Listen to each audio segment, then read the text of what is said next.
scripture is in English, dati monitor tayo. Kay Colossians chapter 2 verse 6 to 7 in Ilocano, dati kunana, yan tangay ta inawat yon ni Kristo Jesus akas apo. Agbyag kayo kuma mainaig ken kuana. Mairamot ken maipasdok kuma tibiyagyo ken kuana kun pumigsa ti pamatyo ken kuana kas naisuro kada kayo ken kanayon kayo nga agyaman. Okay, I would like to give mabalinhan mo kay exhaustive but something nga pag dadalan tayo tinitingal daw regarding tinitingal nga verses nga so naibasa kada tayo ket sagsagay saan tayo man nga kitaan dagiti sao nga nausar ditoy. So it starts with this word therefore. Kahit nga sawan nga dagiting nga naibaga, verse 6 and verse 7, is connected kadagiti previous nga verses nga insurat ni Apostle Paul, who is the author of this letter. Kat the number one nga issue itinating nga church, the Church of Colossae, is actually the penetration of the false teaching. And that is sinumurak nga false teachers itinating nga church. And ado dagiti insusuro da nga haan nga umisong nga sursuro. You know what? It's very easy actually nalaka nga ma-detect iti palsong nga sursuro. Napaka dali naman actually natin na ma-detect kung ang katuruan ay tama ba o mali. Okay, paano? If the teaching is not centered on Christ, you can easily detect that it is a false teaching. Because all genuine, all biblical, scriptural teaching is always focused on the person and life of Christ. Kung ang katuruan ay nakasentro sa tao, nakasentro sa personality other than the Lord Jesus Christ, and then that's already a red flag. That's already considered a red flag na itong katuruan ng teacher na ito or preacher na ito ay hindi talaga base sa salita ng Panginoon. Okay? We preachers, teachers of the Word, ang aming number one na trabaho or calling ay to call your attention not to ourselves, but to call your attention and point them to the Lord Jesus Christ. Hindi kami celebrities.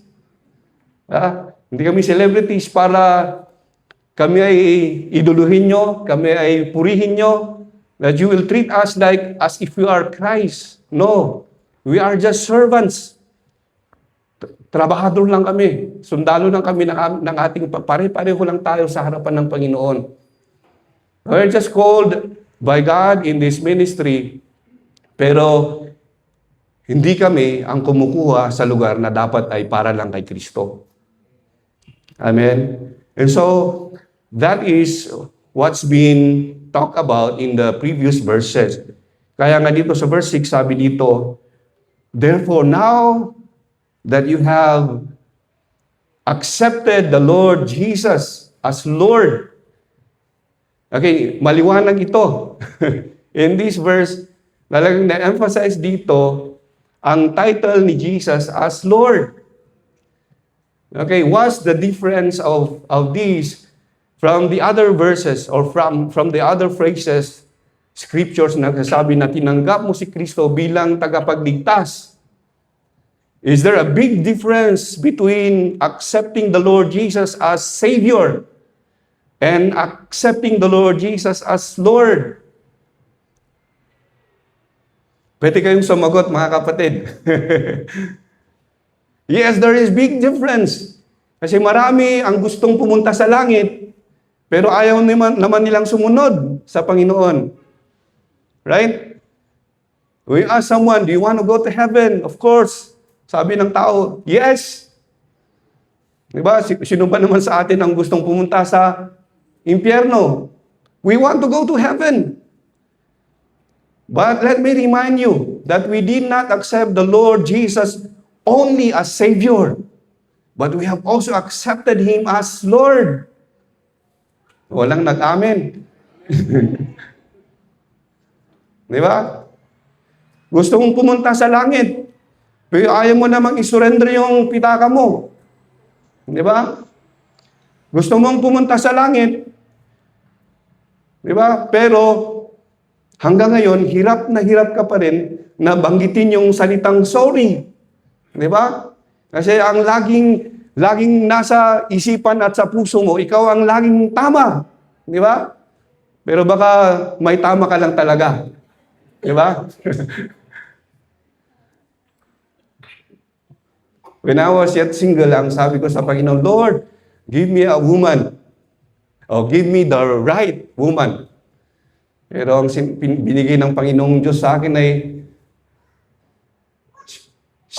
God gave me the right woman. God gave me the woman who is always right.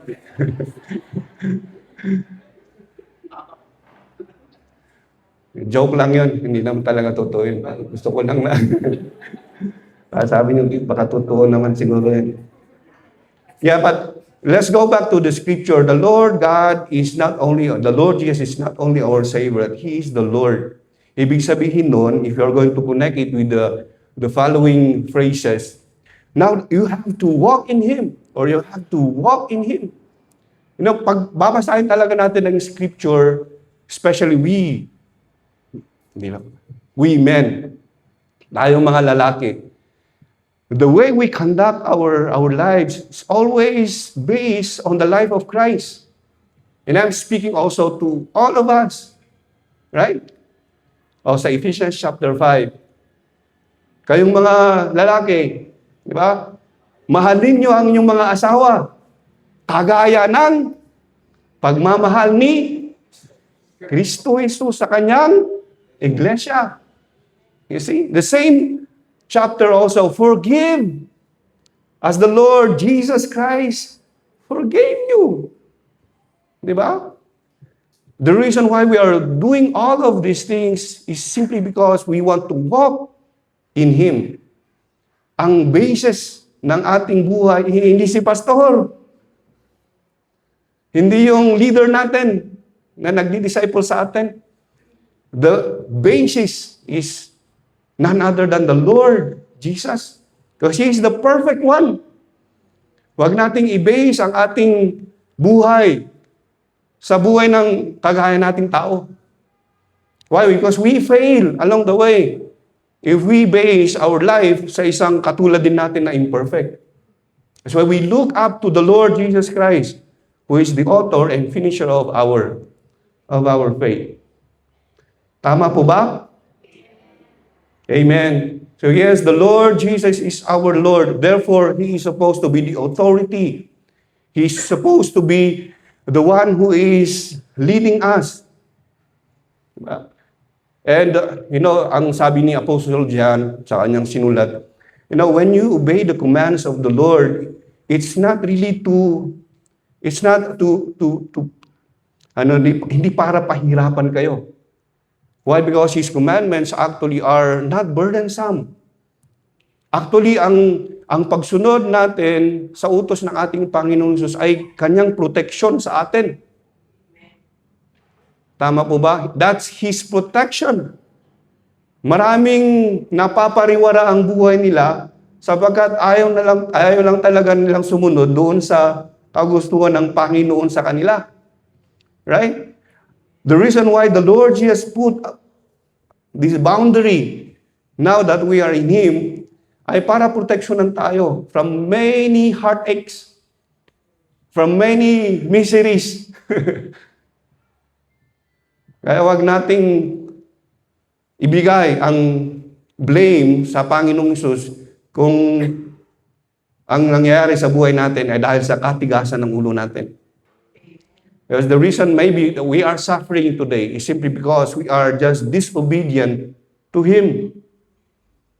Walang nag-amin doon. Pag nag-post ako, amin kayo kaagad kung naniniwala kayo. But yeah, I am one. Mataas ang high blood pressure. Ang blood pressure mo, I'm talking about myself. Dahil din sa katigasan ng ulo ko. Sabi nga nila, control. Control sa pagkain ng matataba. Pero paano mo kasi kontrolin ang pagkain sa matataba kung minsan yung mga members mo magaling magluto. Tapos, Pastor, halika, may Bible study tayo. Hindi lang pala Bible study. Bago mag-Bible study, kakain muna. Tapos talagang hindi mo mahindian ang pagkain na masarap. Sabi mo, isang kutsara lang, pero yung isang kutsara naging 10. You see? And then you wake up one morning and masakit ang batok mo. Right? You know that it's wrong to go beyond kung ano yung dapat. Pero dahil nga sa, just one example, the Lord Jesus Christ put these boundaries sa buhay natin for our protection. Why? Because He loves you. He loves us. Amen? Hallelujah. Kaya kayong mga anak namin, the reason why we're putting this boundary is not really to be pushy or be hard on you. But it's just our ultimate expression of how we want to protect you, and of course, because we simply love you. Di ba? Kasi kung wala kaming sinasabi, parang masaya lang kami, or we are not doing anything. Di ba? Kung uwi lang kayo ng bahay sa anong oras na gusto nyo, then parang, yeah, we are just so silent. What kind of parent are we to you? Di ba? Pero kung kami ay nagbubunganga, kung kami ay laging nagagalit, kung umuwi kayo sa oras na gusto nyo, we want you to interpret that we love you. That's how we show our concern to you, because we are just doing our responsibilities as responsible parents. Amen? Hallelujah. Amen. Sana naman ay pag-uwi nyo sa bahay ngayon, mamaya ay nag-iba na yung perspective niya sa buhay nyo. And verse 7, I should say. Verse 7, sabi dito, mairamot kun maipasdok ko matibiyagyo. In English, the word that is used is something that's related to agriculture. And that is the word rooted. Ilan sa atin dito ang mga farmers o naging farmer o naka-experience na magtanim? Mga nanay, mga masetas, di ba? Mahilig kayo sa masetas. Kaya nagtatanim ng mga bulaklak. Because you really want to beautify your house. And may idea na tayo regarding the importance of this particular part of the plant, which is the root. Di ba? And pag i-google nyo, ang number 1 na function ng ugat is to hold the plant. Right? Para ito hindi matumba. Right? Kaya kahit na anong mga outside influences, outside factors na dadaan, like for example, hangin or bagyo, whatsoever, ay hindi basta-basta matutumba ang isang halaman as long as it has roots na nakapasok sa loob ng ng lupa. Hirap mag-Tagalog. And it's very important also for us to understand na ang function ng root is to nurture the whole body of the plant. Imagine niyo kung ang isang tao ay hindi kumakain ng isang araw. Sasakit ang ulo niyan, medyo kung kinakausap mo, medyo masungit. Di ba? Dagdagan mo ng dalawang araw, 3 days na hindi kumakain, ay wala na. Huwag mo nang kausapin. Kasi kung kakausapin mo, baka tatadyakan ka na niya. Di ba? Pero after 7 days nga kausapin mo, wala na, magiging humble na yan. Tulungan mo ako. Mamamatay na yata ako sa gutom. Di ba? And that's the kind of plant, ganyan ang klase ng isang halaman na walang ugat.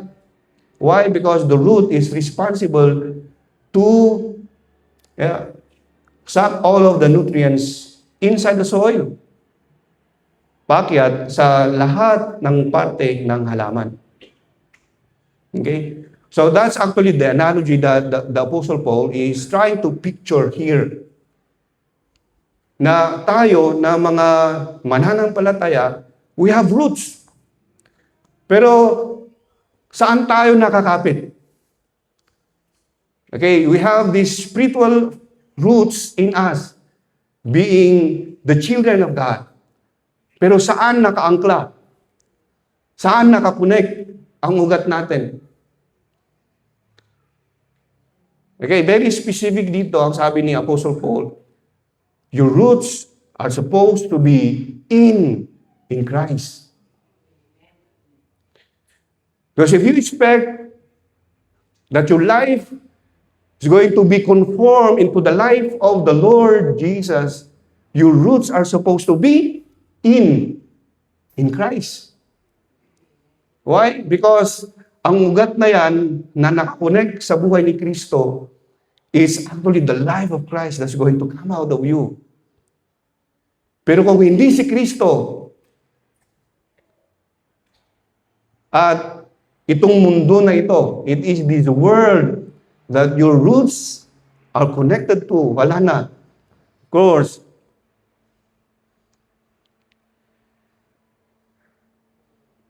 ang espiritu ng mundo na ito ang lalabas sa buhay mo. Perhaps some of you, tayong mga tatay, we do our best. We do our best to be a good father to our children. Pero this is one thing that I would like to request kayong mga anak namin. Do not connect your roots sa amin. Kasi kaming mga tatay, kahit na binabago kami ni Jesus, kahit na we are being transformed gradually, hindi sapat yung buhay namin para yun yung parang gusto namin na maging buhay ninyo. Gusto namin ng mga tatay, tayong lahat, kasama kayong mga anak namin, ang buhay ni Kristo ang lalabas sa atin. Hindi yung buhay ng tatay mo ang lalabas sa'yo. Kasi kung ang roots mo ay nakakonek sa tatay mo, maaring lalabas yung magandang buhay niya sa buhay mo, pero lalabas din yung masamang ugali niya.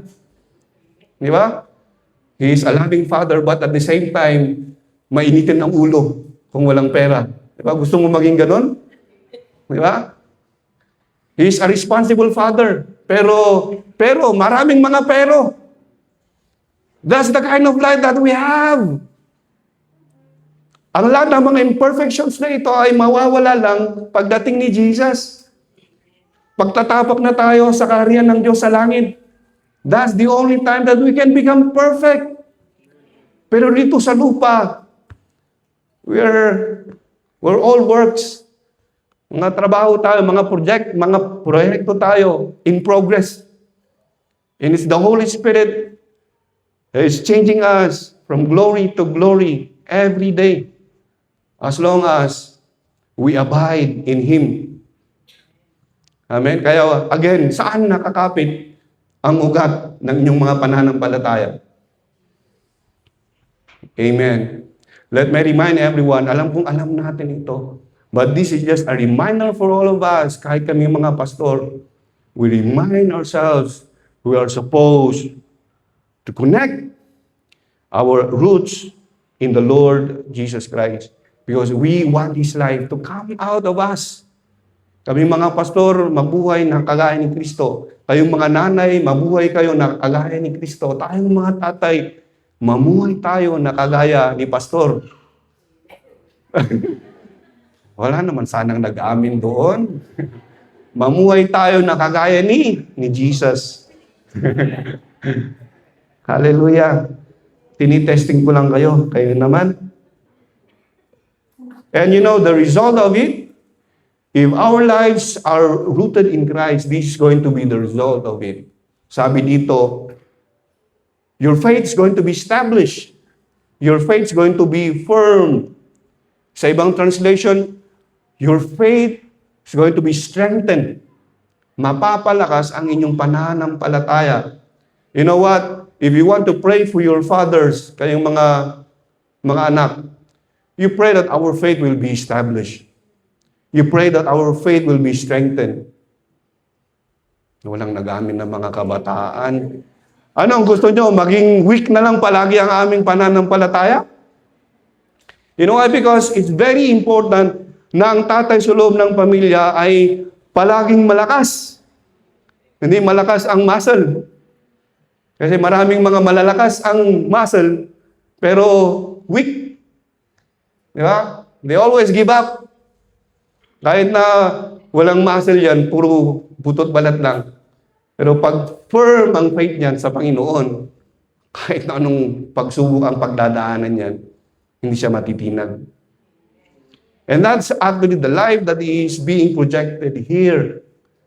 Kaming mga tatay, we need your prayers. You pray that our faith will be established. Maganda yung translation din na our faith will be strengthened. You know why? Because in this life, saan kami huhugot ng aming kalakasan? Diba? Whether we like it or not, dadaan at dadaan kami sa maraming pagsubok.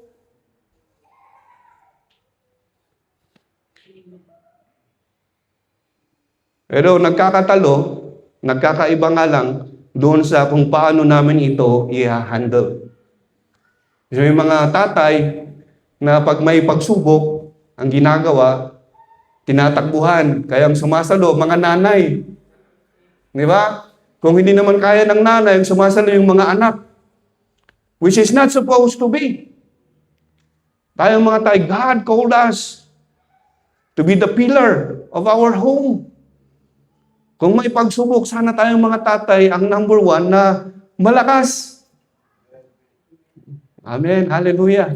Nag-amin dito sa harapan. Praise the Lord. Pumapasok ang salita ng Panginoon. Hallelujah. Tayo magsasabi na, let's pray. Hindi ko alam kung anong gagawin natin. I don't have any idea yet kung paano natin haharapin ang problema na ito. But this is what I want all of us to do. Let's just pray and just ask for God's wisdom.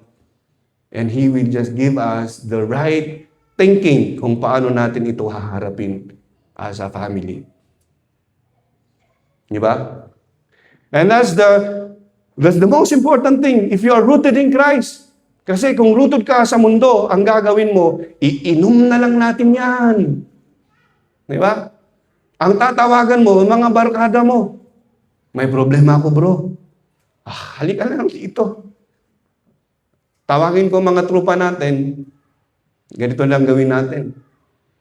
Now, that's the ways of the world. If you are not rooted in Christ, you're going to do the opposite of it. But if you are rooted in Christ, gagawin mo kung ano yung tama. Hallelujah. Nangihina tayo paminsan-minsan. Hindi tayo laging malakas. You have to understand that. Minsan, napakataas ng expectation natin sa mga asawa natin. Napakataas ang expectation natin sa mga tatay natin. Kasi ang gusto natin, palagi silang malakas. No. Life is not always mountains. Sometimes we also go down the valleys. Laging pinaparimay namin sa aming mga sarili that our life is supposed to be rooted in Christ. You know why? Kasi ang kalakasan ni Kristo ay dumadaloy sa amin if we are always connected to Him. Kaya kung napapansin nyo na parang medyo lumuluwag na yung kapit namin kay Kristo, ay, you remind us, parang, Daddy, what's happening? Ama, bakit parang medyo hindi ka na kumakapit kay Kristo Parang iba nung kinakapitan mo. You know, if we loosen our grip sa kamay ng ating Panginoong Hesus, kahit na powerful si Jesus, if we are disconnected to Him, wala. there is no chance for His power to flow sa buhay namin. Let us not be proud. Alisin na natin yung macho image na marami na akong pinagdaanan ng mga problema. Kayang-kaya ko yan. Di ba? No. That's a lie. Hindi natin kaya kung wala si Kristo. Hindi natin kaya kung wala si Jesus sa buhay natin. That's the truth. That's why we have to be rooted, we have to be connected in Christ so that our faith will always be strengthened. That's the secret. That's the secret of having a firm and established faith. A life that is rooted in Christ. Yun ang sikreto para ang mga nanay natin, their faith will be established. Kailangan you're rooted in Christ. That's the secret of established in a firm faith of a young man, a young woman. Your faith is supposed to be rooted in Christ. Wala na akong ibang may sasuggest pa na option. That's the only option that I can give you. Kung naghahanap, mayroon pa bang iba? Wala na po. Yun lang. Yun lang ang paraan para mapalakas ang ating pananampalataya.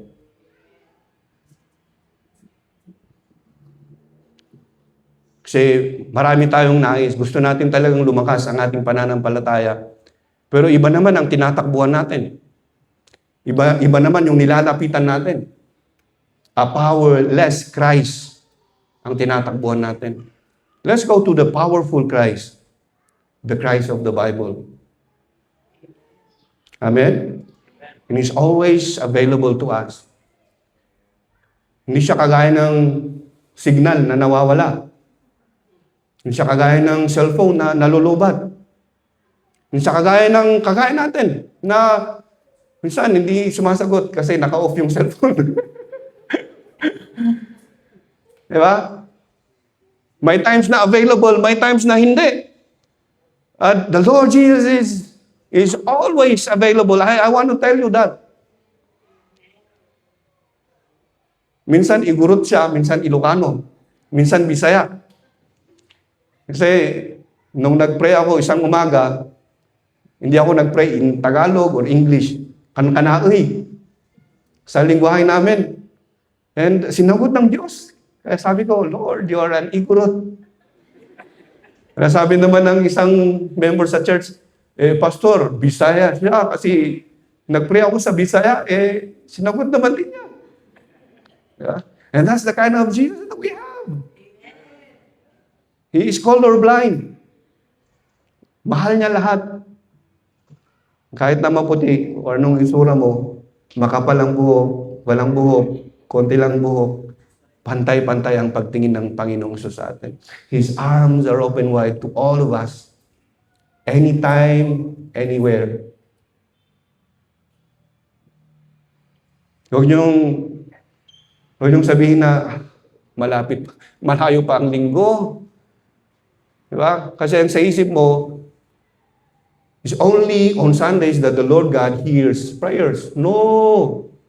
Kahit na Monday, or any day, kahit na anong araw, umaga man, o hapon o gabi, He will always hear you. He will always open His arms to you.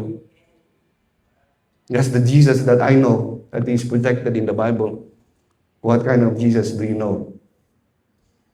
Palawagin natin ang ating kaalaman patungkol sa Kanya. Let's learn more about Him. Akala nyo siguro parang kilala niyo. No, there is more that you can know about Him. Amen? And that's the reason kung bakit nagiging, joyful ang worship. Kasi pag kilala mo talaga si Jesus, that's also the amount and the kind of worship that you give Him. Kasi kung maliit lang ang tingin nyo kay Jesus, maliit lang din ang worship na ibibigay nyo sa Kanya. But if He is great in your life, your worship also to Him will be great. Amen? Hallelujah. And lastly, hindi ko na patatagalin, isang oras na ba? Ang isang gagawin ng ng isang buhay na nakaugat kay Kristo ay hindi lang magiging malakas sa kanyang pananampalataya, pero sabi dito sa salita ng Panginoon na binasa natin, ay he is full of gratitude. His gratitude is abundant, it's abounding. Kailan kayo nagpapasalamat sa Panginoon? Or when was the last time that you say, "Thank you, Lord"? Kaninang umaga, nag-pray kayo sa kapagkainan. Or mas marami yung grumbling kaysa yung gratitude. What's your perspective about saying thank you to God? Do you thank Him only for big things or kahit yung mga maliliit na bagay, you pause for a while and then you just thank the Lord? Yung talang galing sa puso, hindi yung galing sa nguso lang. Yung parang nag-thank you ka pero it's not really from the heart. And just for the sake na marinig mo lang yung sarili mo na nag-thank you.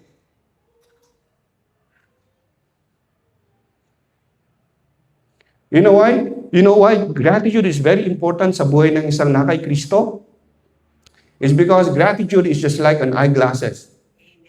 Parang pinapalaki niya, parang pinofocus niya yung mga bagay na dumarating sa buhay natin, and we easily recognize na it's the hand of God that is at work. With this, you can call it as a blessing.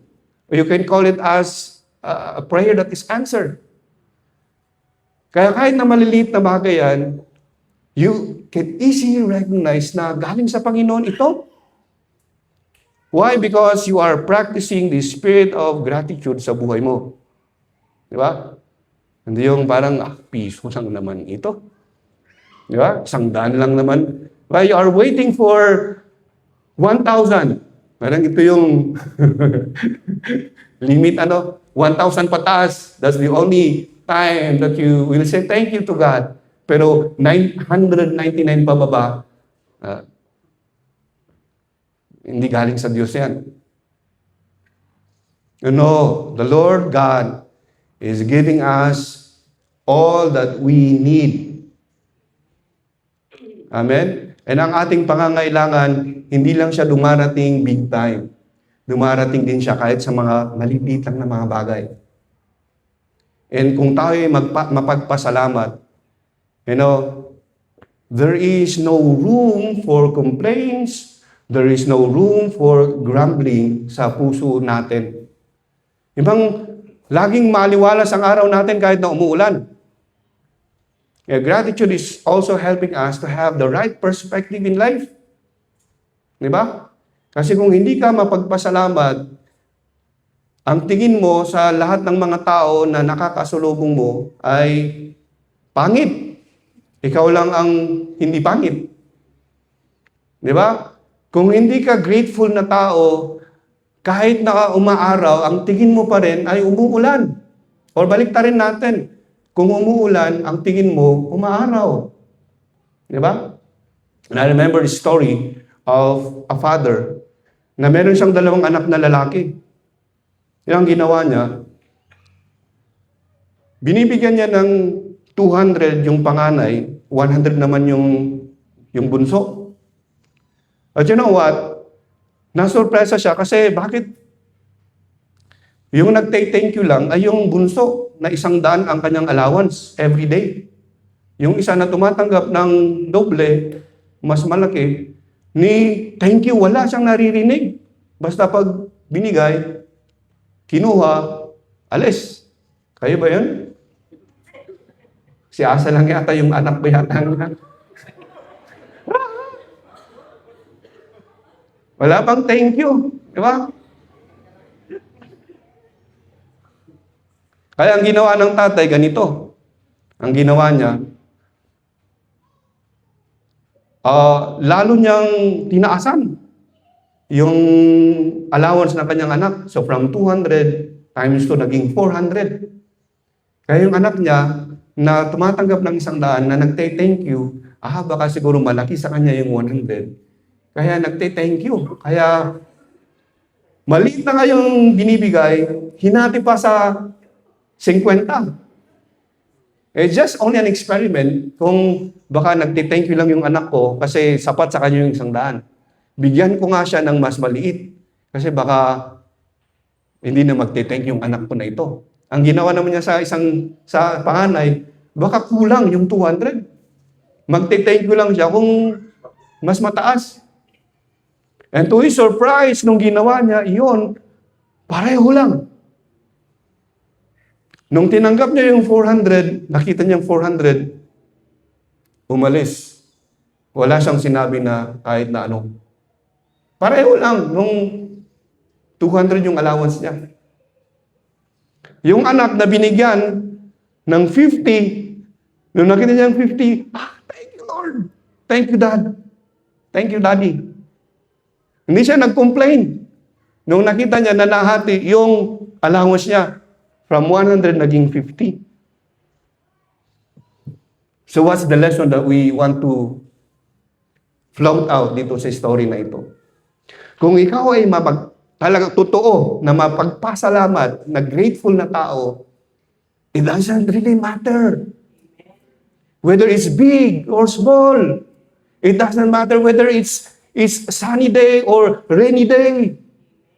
It doesn't matter kung may problema ka o wala. It doesn't matter kung ibinigay yung bonus mo o wala. It doesn't matter kung ibinigay sa iyo yung in-applyan mo na posisyon o hindi. It doesn't matter kung masakit ang ulo mo pagkagising mo sa umaga o hindi. If you are truly grateful to God, you will always you will always be grateful to Him kahit na anong sitwasyon. Pero kung talagang wala sa iyo ang pasasalamat, ibigay man sa iyo yung nais mo, wala talaga. Kahit nadagdagan ng Panginoong Diyos ang pera mo sa bangko, kung hindi ka talaga grateful, you will never be grateful at all. Pero sana naman, ang pasasalamat natin na hindi nasusukat sa kung ano yung halaga. Kaya pagkagising lang natin sa umaga, that's more than enough for us to be grateful.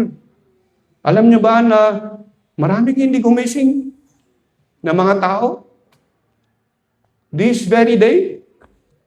Kasi kung naniwala sila kay Jesus, this is going to be their first day in heaven. Pero tayo, buhay pa tayo. Kumain pa tayo ng paborito nating almusal kaninang umaga. Pero hindi nag-aamin, hindi yata tayo kumain kanina. Kaya parang mahina. Mahina ang katawan niyo, hindi kayo makapag-amin. The Lord God is good. Hallelujah. And He deserves all praises. He deserves all worship. And your thank you, your being grateful is also an act of worship to Him. Yan ang klase ng buhay na ibibigay ng Diyos sa atin if we choose to root our lives in Him. Amen. Kaya again, tayong mga tatay, kanino tayo nakakapit? Nakakapit ka pa rin ba sa sarili mo? Di ba? Na kahit hanggang ngayon, parang hindi mo pa rin mabitaw-bitawan yung mga bagay-bagay na dapat sana ay noon pa, isinuko mo na sa Diyos. And that's the reason why it's very hard for the life of Christ to come into you. It's simply because walang daluyan. Yung ugat natin nakadetach sa buhay ni Kristo. The life of Christ is so beautiful. Let that beauty of the life of Christ come out of us. Para yung mga weaknesses natin, yung mga bagay-bagay na pangit sa atin, ay sana naman gradually papalitan yan ng buhay ni Kristo. Yung tao na punong-puno ng hatred, ay sana maging loving in the future. Yung tao na walang self-control, ngayon, pag nakakapit yan kay Kristo, maging self-control in the future. And so forth. Hallelujah. Hallelujah. That is our prayer to God. That is our desire. Kung yun ang desire natin sa buhay natin, I want to tell everyone, that's also the desire of our Heavenly Father for us. Hallelujah. That's also the desire of Jesus in the Holy Spirit for us. Hallelujah. So this is the message that I want to share to you this morning. And may God bless all of us.